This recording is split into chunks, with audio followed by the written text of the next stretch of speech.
Thank you, Dan, for your great remarks. I would go now to the next speaker, and here I would like to introduce His Excellency Ambassador Sorin Ducaru, who has a great experience through this domain, who's now the director of SATCEN.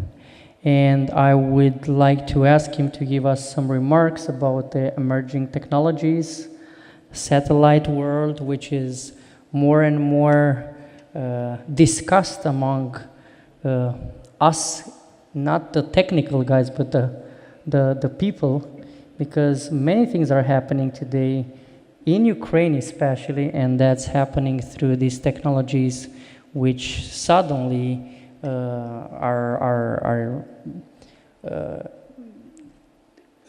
making us to have more interest into them. I think our future generations, our children, our grandchildren will be masters of these technologies. And I think we have to prepare also for this, starting from now, to understand the future world. Your Excellency, please take the floor. Well, thank you very much, Chairman Pavel Popescu. It's indeed a great honor to participate in this superb event. I also learned a lot, and I also had the chance to reconnect with some old friends. The last decade of my career, I have been mainly focusing in two very dynamic spaces: cyberspace and outer space. And I would say that there is a technology-driven gold rush in both domains, with really important implication upon our life, economy, society, and security. What I wanted to highlight in my presentation, also to bring some complementarity to the already very substantive presentation that have been made so far, especially on cyber threats and the concerns related to it. I want to bring the aspect of new technologies, or technological developments, from a strategic perspective. There are changes in the technology world with, I would say, tectonic strategic implications. I think we are already in an era that could be defined as an era of tech geopolitics. There is already a kind of domain of study which is developing the geopolitics of technologies, with both a civilian and military dimension. And it's of course defined by the competition among technologies and who reaches first certain thresholds and gain competitive advantage, first with an important economic impact, but also potentially with security impact. So it is one dimension that defines this tech geopolitics, is this increased competition. You can see that there is also more caution in addressing the aspect of strategic technology transfers.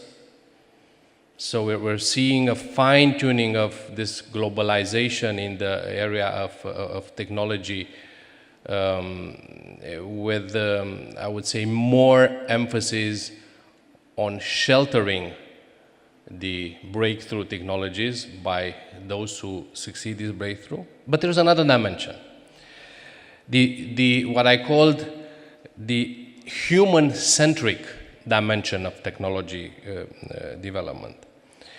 And what does this mean first? It's the link between significant technological breakthroughs to what would be the essential human values, human rights like privacy, confidentiality, ownership of one's own data, impact upon democracy. Why? Because we see two tendencies in the world. One tendency that, in the spirit of the values of democratic society, tend or really cares about this human-centric dimension of technological development, and other that, let's put it this way, care less. And there's already a bipolarity, a new type of technological-driven bipolarity that is visible in the world. So why is this important? If we link this also with the changing nature of confrontation nowadays, which is not the typical, let's say, force-on-force confrontation. That type of confrontation which is, would be defined by a clear demarcation between peace and war, by a clear understanding of an armed attack. I think General Rogge mentioned armed or cyber attacks reaching thresholds of armed attack.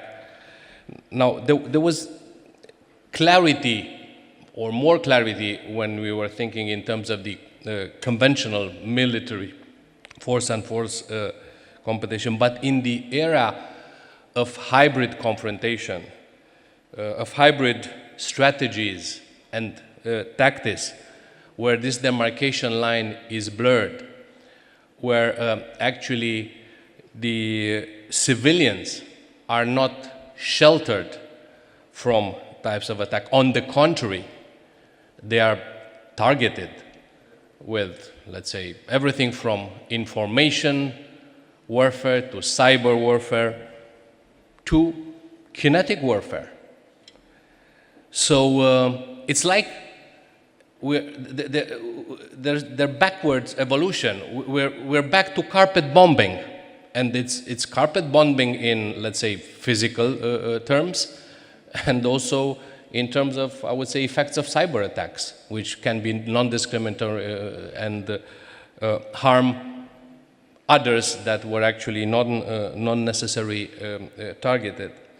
So we are in an area, we are in an era of what I would call weaponization of everything, and we need to address this aspect of fine-tuning technological developments, both in their, I would say, development phase, so that this development gets or advances in a human-centric dimension, and also through the right regulatory measures that, on the one hand, do not put a brake on the innovation, but on the other hand, really do not allow the huge increase in vulnerability that, I would say, not fine-tuned technological development could generate. And this is why the role of legislators,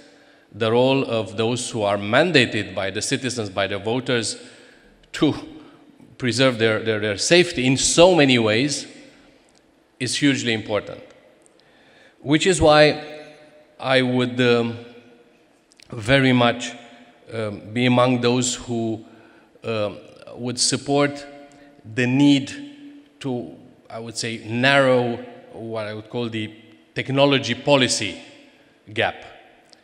We need to develop or to induce in the education of technologists and engineers and so on aspects related to human, social, democratic, political values, and we need to bring the technical aspects that are really influencing and changing our world and our life closer to the level of decision makers, those who generate the legal and regulatory framework in which we are supposed to operate. Speaking about technological threats, part of the title. Technology is actually neutral. Technology should not be seen. I don't see it as a threat. It's only the ways it's used that can generate threat, or the way it's misused, or the application of technology without safeguards that can generate these threats. A lot was said about cyber threats, and with 5G and the Internet of Things, with many orders of magnitudes more connection between things, objects, algorithm, than links between humans. This issue will increase exponentially in relevance.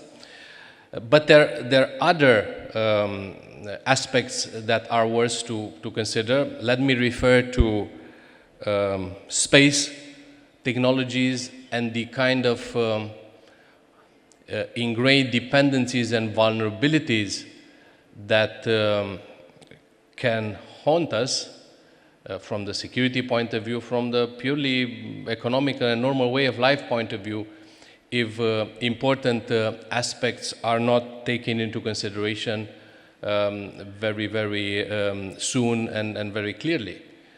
Let me mention that in the last 2 years, there have been sent more satellites in space than all the satellites since Sputnik until 2 years ago.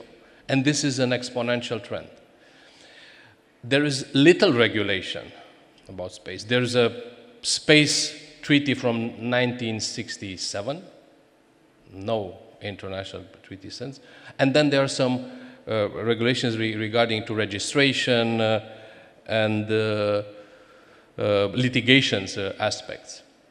I think it's imperative to develop rules of responsible state behavior in outer space, like in cyberspace.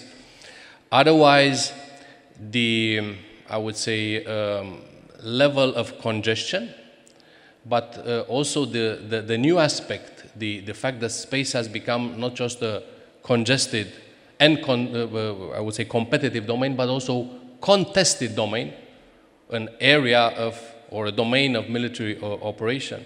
If this is not pursued with some clear rules of responsible behavior that, for example, should address as an immediate, I would say, norm, for example, not the use of anti-satellite weapons, not even as experiments, like it happened in the last year by Russia, a year before by China, India, and so on, generating tens of thousands of debris and increasing the probability of catastrophes and I would say malfunctions in space. The dependency of space assets of our life, of our economies, and of our military capabilities is increasing exponentially, and I feel that space, outer space, is a domain of huge concern and vulnerability. I would end by mentioning that there are other technological domains that we need to address with great attention and focus. The development of course, artificial intelligence leads to, in the military domain, the development of autonomous or semi-autonomous systems. Of course, we know the value of using drones more and more, techniques of strategy of swarming, huge impact. But think about the next step of those systems that are not all the time connected with the, I would say, the pilot, even by the remote pilot. Those systems that are timed to be connected only intermittently, and between these periods when they are connected with a, let's say, decision maker, are programmed to act independently, autonomously. This is an area that will come soon, and we need to make sure that the way these technologies are developed is extremely carefully fine-tuned. So I would end on the following note. As someone who grew up with technology, my first degree is in engineering, computer science, but then evolves towards political science, I feel that we need to do much more to connect better the two aspects and not let the developments, as I mentioned, the developments with geopolitical impact of technologies be just let at a kind of nature's course. They have to be linked to the fundamental values of humanity, of democracy, and of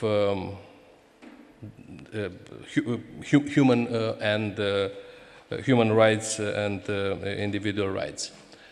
So let's not forget this important dimension while we're focusing on how to technically solve vulnerabilities and threats.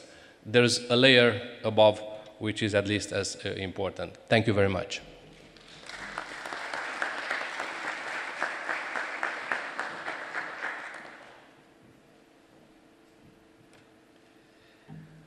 Thank you very much, Your Excellency.